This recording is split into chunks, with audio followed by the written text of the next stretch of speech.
जय Mahakali YouTube channel तंत्र शक्ति में आपका स्वागत है। यूट्यूब चैनल तंत्र शक्ति यानी कि असली तंत्र क्या है, ये हम अपने चैनल के माध्यम से आप तक पहुंचाते हैं। जो साधक अब तक भटक रहे हैं, बहुत सारे प्रयास करने पे भी उनको शक्ति प्राप्त नहीं हो पाई, वे हमारे चैनल के माध्यम से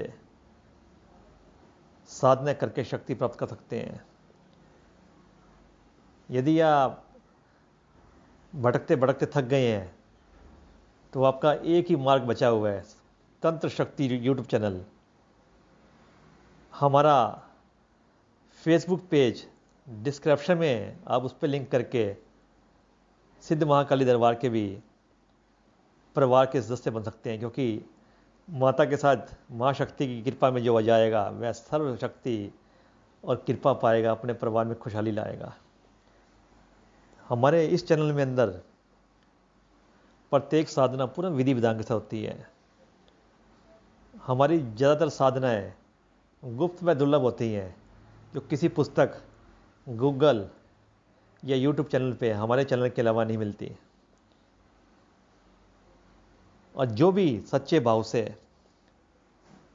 हमारे द्वारा बताई गई साधना करेगा वह स्वयं अनुभूति करेगा। यदि आपको अनुभूति हो तो आप दूसरों को बताएं।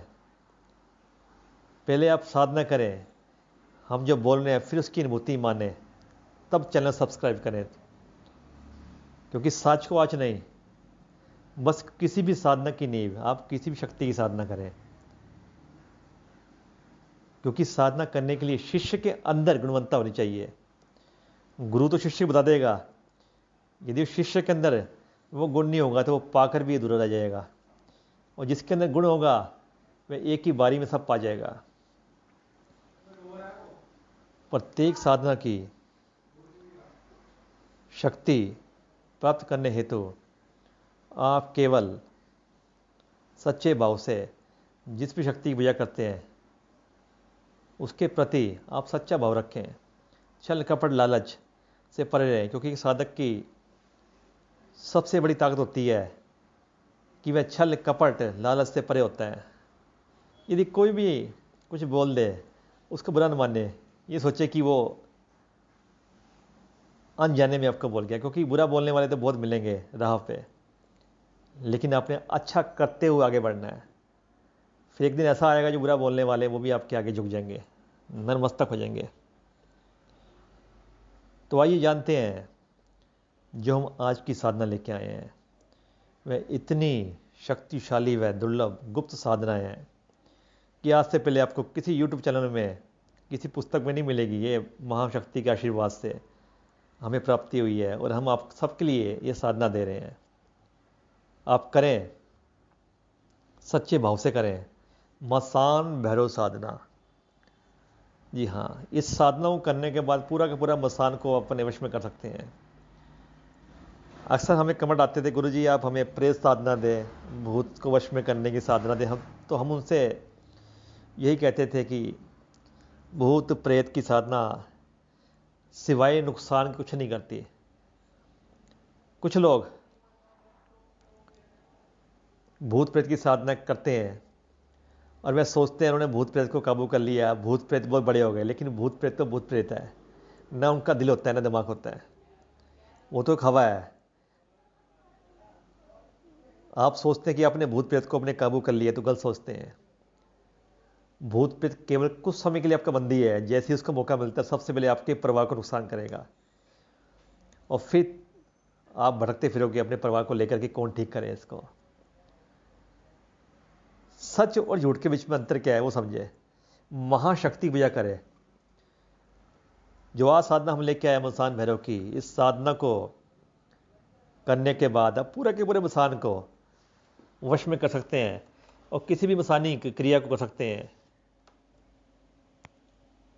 इस साधना को सिद्ध करने की वैसे तो बहुत सारी विधियां हैं, लेकिन जो विधि हम आपको बता रहे हैं आप इस विधि से करें। यदि आपको किसी भी प्रकार की कोई अड़चन या कोई समस्या आती है तो ही आप कमेंट करके हमसे पूछें। हम आपकी प्रत्येक समस्या के निदान हेतु पूरी कोशिश करेंगे आपके कमेंटों का जवाब देने का, और सच्चे भाव से, सच्चे मन से, सच्ची लगन साधना करें और बाबा भैरवनाथ आप पर कृपा करेंगे। इस साधना के अंदर जिस सामान का प्रयोग आपने करना है भोग प्रसाद का, वह लिख लें। गुड़ और आटा मिला करके, गुड़ और आटे को मिला करके सरसों के तेल के अंदर 5 पूड़ियाँ बनानी है। पूड़ियाँ जो अक्सर नवरात्रों में आप कंजकों को देते हैं, पूड़ियाँ, इतनी बड़ी पूड़ियाँ 5, लेकिन गुड़ और आटे की। 5 बूंदी व लड्डू, कांच की कटोरी, थोड़ी शराब, 5 लौंग, 5 बताशे, 1 मुट्ठी चावल, थोड़ा सा संदूर, और इसके अलावा 2 लौंग अलग से लेने हैं, 5 जोड़ों के अलावा अलग से, और इसके अलावा 1 बताशा वो भी अलग से लेना है, और एक सरसों के तेल का दीपक। यह साधना अपने घर के एकांत कमरे में भी कर सकते हैं, जिस कमरे में मंदिर न बना हो, या फिर छत के ऊपर आप छोटा सा स्थान मसान भैरव के नाम से दे दें छत के ऊपर, या कमरे में, एकांत कमरे में, यमुना के किनारे वीरान जगह पे, जिस भी जगह पे ये साधना करें, दक्षिण मुखी होकर करनी है, दक्षिण की तरफ मुख करके करना है, और दक्षिण की तरफ मुख करके बैठ जाए, चाहे यमुना का किनारा हो, चाहे आपका अपना घर का एकांत कमरा हो, चाहे आपकी छत हो, दक्षिण की तरफ मुख करके बैठना है। कब बैठना है? ये तो महीने में पड़ने वाले किसी भी रविवार को या अमावस को।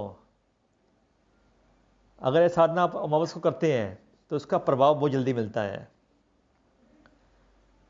अमावस की रात्रि 7 बजे से लेकर के, जी हाँ, कोशिश करें शाम को 7 बजे से लेकर के, और रात 12 बजे से पहले पहले आप कभी भी बैठ सकते हैं।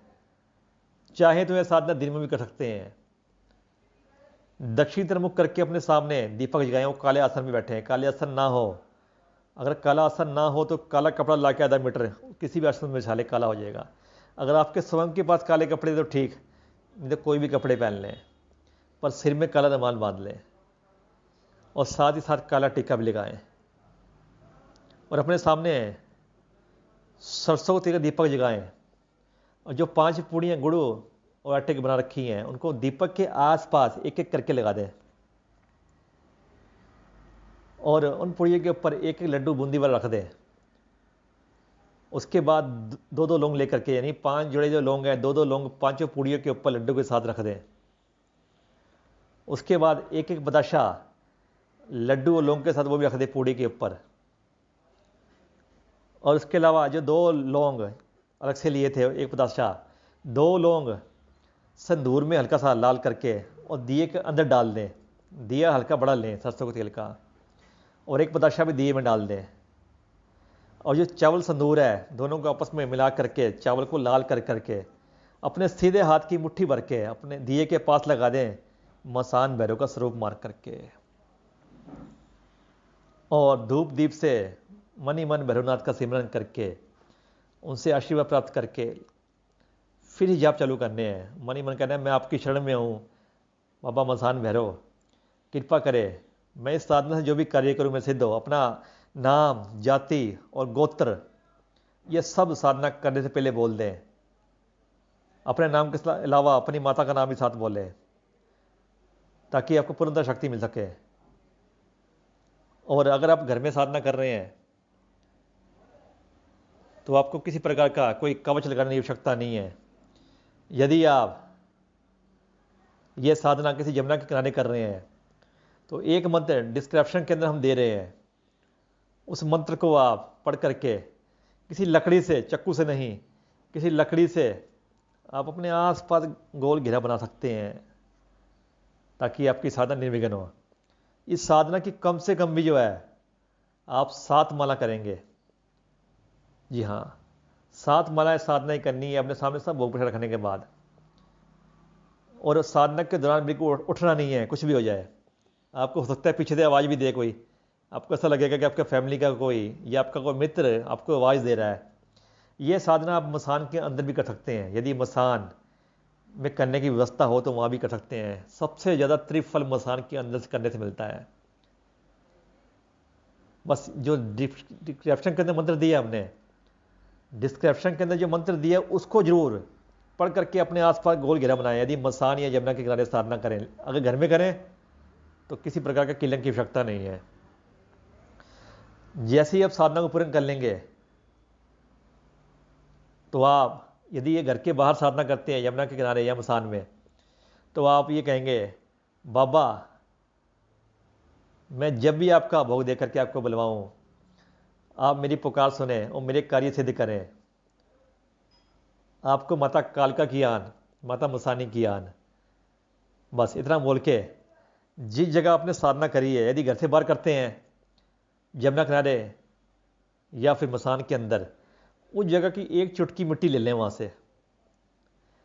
यदि यमुना के किनारे या मसान में करिए तो जिस जगह आपने दिया जगाया है उस जगह की एक चुटकी मिट्टी लेकर के आपने लाल कपड़े या किसी भी कागज़ के अंदर पूरी लिपेट करके, ध्यान रहे जो मिट्टी अगर आप बाहर से उठाएंगे वो मिट्टी उसके बाद ज़मीन पे बिल्कुल नहीं रखनी, उठा लें और अपने साथ घर पे ले जाएं। यदि घर पे साधना करते हैं तो आपको ज़रूरत नहीं है उस मिट्टी की, क्योंकि साधना तो पहले से घर में कर रहे हैं। उस मिट्टी इसको करेंगे क्या?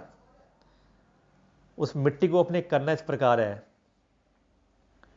कि आपने जो मिट्टी उठाई है उस मिट्टी से आपने जौ लेने हैं, जौ, जी हाँ जौ, 50 ग्राम जौ, 100 ग्राम सीमट, सीमट जो ईंट वगैरह बनाने का काम, लगाने का काम आता है, मिस्त्री लोग करते हैं। 50 ग्राम जौ, 100 ग्राम सीमट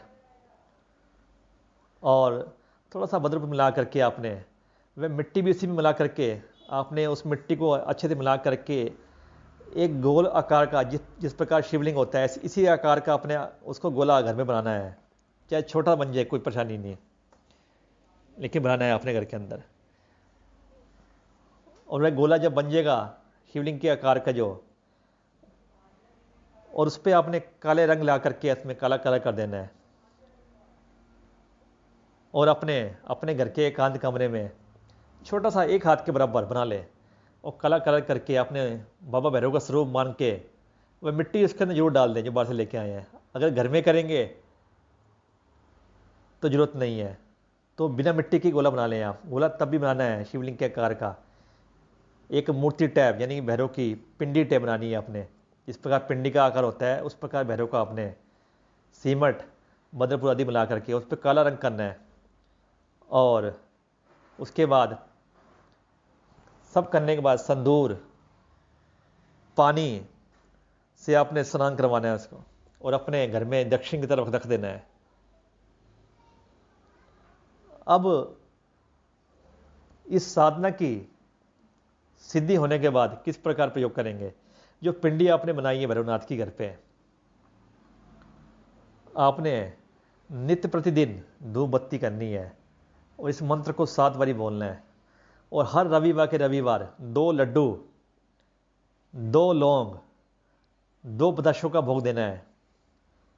और हर अमावस को अपने कांच की कटोरी के अंदर शराब रखनी रख करके, जब आप पूजा करोगे साधना के दौरान भी आपने कांच की कटोरी में शराब डाल के रखनी है। दिए के पास में जो 5 पूड़ी और दिए रखे हैं उनके पास कांच की कटोरी में शराब भी डाल के रखनी है भैरव बाबा के भोग के नाम से। और सिद्धि के बाद अपने हर रविवार 2 लौंग, 2 पताशे, 2 लड्डू का भोग देना है। और हर अमावस को अपने 2 लड्डू, 2 पताशे, 2 लौंग और कांच की कटोरी के अंदर शराब रख करके हर अमावस को आपने भोग देना है। अगर आप चाहें तो संडे के संडे भी, रविवार के रविवार भी दे सकते हैं भोग। जब भी आपकी कुछ भी मनोकामना हो, आपने अपनी मनोकामना पूर्ण करने के लिए, चाहे वह किसी भी प्रकार की, किसी का लड़ाई झगड़ा हो, घर में पति पत्नी में लड़ाई झगड़े हों, या कोई आपका बॉस, आपका बड़ा अधिकारी आपसे नफरत करता हो, आपकी बात सुनता ना हो, आपको नीचे दिखाने की कोशिश करता हो, या घर में किसी के भूत प्रेतों का वास हो, या किसी भी प्रकार की कोई समस्या हो, हारी बीमारी हो, तो आपने सारा सामान जो भोग दे करके 2 लड्डू, 2 लौंग, 2 पताशे का भोग दे करके और थोड़ी सी शराब का भोग दे करके, अगर भूत प्रेत या किसी प्रकार की समस्या भी है, अपने सामने एक पानी की बोतल मंगवानी है और जिसको देना आपने उसका नाम, उसकी माता का नाम भैरवनाथ की पिंडी के आगे बोल देना है और जो भी कार्य लेके व्यक्ति आया है वो कार्य बोल देना है और पानी को अपने 7 बारी मंत्र से अभिमंत्रित कर देना है और साथ साथ 2 जोड़े लौंग के लेकर के आपने अभिमंत्रित कर लेने हैं 7 बारी लौंग के ऊपर मंत्र पढ़ना है, 7 बारी पानी के ऊपर मंत्र पढ़ना है और साथ ही कोई उपले जला करके आप थोड़ी सी वो बना लें बबूती उपलों की डाक से, उस बबूती को लेकर के आपने उसके ऊपर 21 बार मंत्र पढ़ना है। लौंग, पानी और बबूती आप उस व्यक्ति को दे देंगे। यदि कोर्ट कचहरी या कोई ऑफिस का कोई समस्या है तो वह एक लौंग जोड़ा लेकर अपने साथ ऑफिस चले जाएगा और नित्य प्रतिदिन उस पानी का सेवन करेगा, पानी पी के जाएगा, घर से जाएगा और पानी से हल्का दूसरे पानी मिलाकर स्नान भी करेगा और बबूती थोड़ी सी कागज में डाल के तवीज बना करके अपने पास रख लेगा तो उसके तमाम जो शत्रु होंगे वह तुरंत शांत हो जाएंगे। यदि किसी के ऊपर भूत प्रेत का साया हो तो वह बबूती से स्नान करवाओ, बबूती और पानी को मिला करके 21 दिन स्नान करेगा, भूत प्रेत से छुटकारा दो उसको एक ही दिन मिल जाएगा पहली बार से ही। यदि किसी की शादी ब्याह में रुकावट है या किसी की नौकरी नहीं लग रही तो वह बबूती और 2 लौंग इकट्ठे एक ही तवीज में डाल कर रख लेगा और गले में पहन लेगा, उसकी तुरंत नौकरी लग जाएगी और कामों में इसकी मदद होगी। जब भी आपका काम सिद्ध हो तब आप 1.25 किलो लड्डू का भोग और शराब का भोग बाबा भैरवनाथ के किसी भी मंदिर में जाके चढ़ा दें। ध्यान रहे भोग प्रसाद के भूले नहीं। जिस प्रकार आपको अपना खाना याद रहता है इसी प्रकार जो हमारे देवता जो शक्तियाँ होती हैं उनका ध्यान रखना है कि उनकी कृपा से आपको मिलता है सब कुछ। हम उनको कुछ नहीं देते नहीं है बल्कि उनसे हमेशा मांगते हैं, लेकिन आपका फ़र्ज है, आपकी श्रद्धा, आपका भाव है कि हर काम के बाद आपने उनकी सामने जाके उनका शुक्रिया अदा करना है और 1.25 किलो लड्डू का भोग और शराब चढ़ानी है बाबा भैरवनाथ के मंदिर में जा करके। ऐसे ही अनेकों साधना हम आगे भी लाते रहेंगे। हमारे चैनल को सब्सक्राइब करें और इतना शेयर करें ताकि घर घर में खुशहाली आए। और किसी को समस्या हो कमेंट बॉक्स में जाकर समस्या पूछें और कृपा हमारे चैनल में वही लोग जुड़े हैं जो वाकई साधना करना चाहते हैं। जय महाकाली।